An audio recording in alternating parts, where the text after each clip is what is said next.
Hello, I'm Nicolene Weil, and I'm a solar physicist at NASA's Goddard Space Flight Center. What we're looking at right now is imagery from the Solar Dynamics Observatory. All of the dynamics and activity that's going on in the solar corona, the sun's atmosphere, which is what I study. What we're seeing here is a filament, and it looks very dark, and it looks like it's actually maybe even on the surface of the sun. But we can see as the sun rotates around that actually it's suspended high up in the atmosphere away from the surface. When viewed from this angle, we call them prominences. This material is held up in the corona by twisted magnetic fields. We're looking at the solar corona in extreme ultraviolet at 171 angstroms, which is a wavelength that our eyes cannot see. My favorite thing is all of these magnetic loops that you can see on the sun, how dynamic these magnetic loops are, just telling us how much change and evolution and activity there is on the sun at all scales. We can see on the northern part of the sun that a prominence rotates onto the disk of the sun and then it erupts in a giant coronal mass ejection. And all of that magnetic energy and all of the plasma that was trapped on those magnetic field lines launches out into the solar system. We're watching the sun rotate right now. This is one of the basic features of the sun, and it takes about a month for the sun to rotate fully around and to see the same spot on the sun come back. We're seeing the sun rotate so quickly in this movie because it's time-lapsed.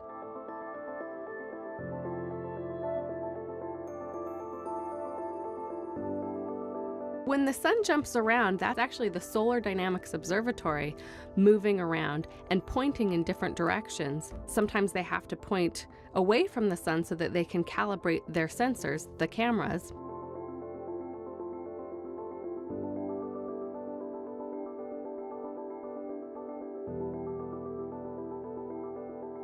When we see the frames go dark, that's eclipse season, so that's when the Solar Dynamics Observatory, which is orbiting the Earth, goes behind the Earth, and the Earth is between the Solar Dynamics Observatory and the sun, and so the Earth eclipses the images.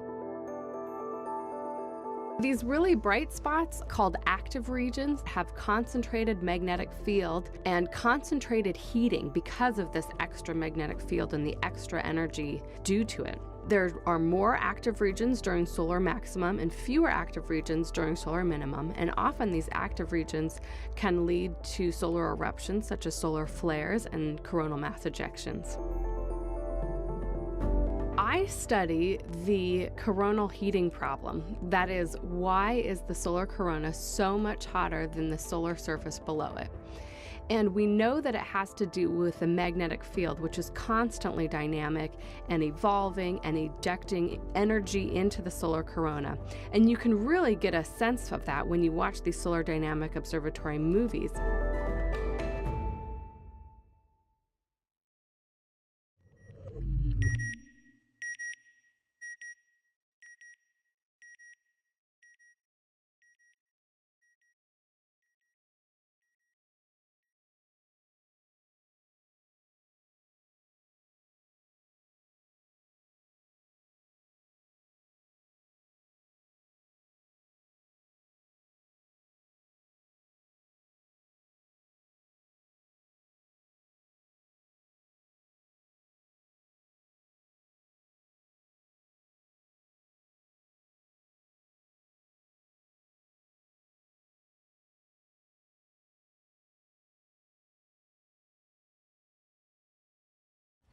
T-minus 10, 9, 8, 7, 6, 5, 4. Go for main engine start. 3, 2, 1, 0.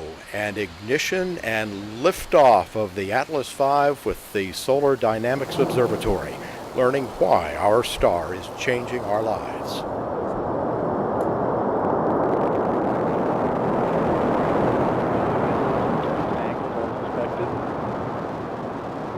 Steady state outboarding levels at 100% thrust on the Marty 180. Vehicle dynamic disturbances look good. 30 seconds ignition. This is moving accelerating smoothly.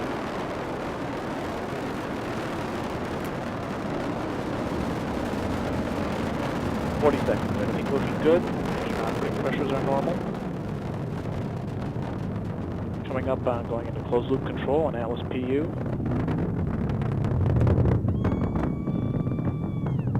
And we've started closed loop control on the Atlas propellant utilization system.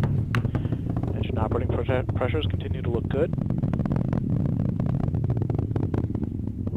Flight control data is smooth, as expected for this portion of atmospheric flight. Coming up on Mach 1.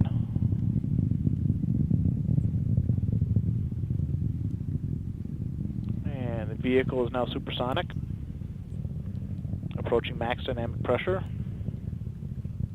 Everything is looking good. And we are hitting max Q. PU is controlling as expected, engine operating as expected. Everything looking good.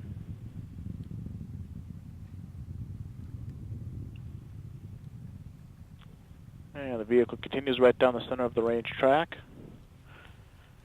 We are 12 miles in altitude, 11 miles down range, traveling at 2,300 miles per hour.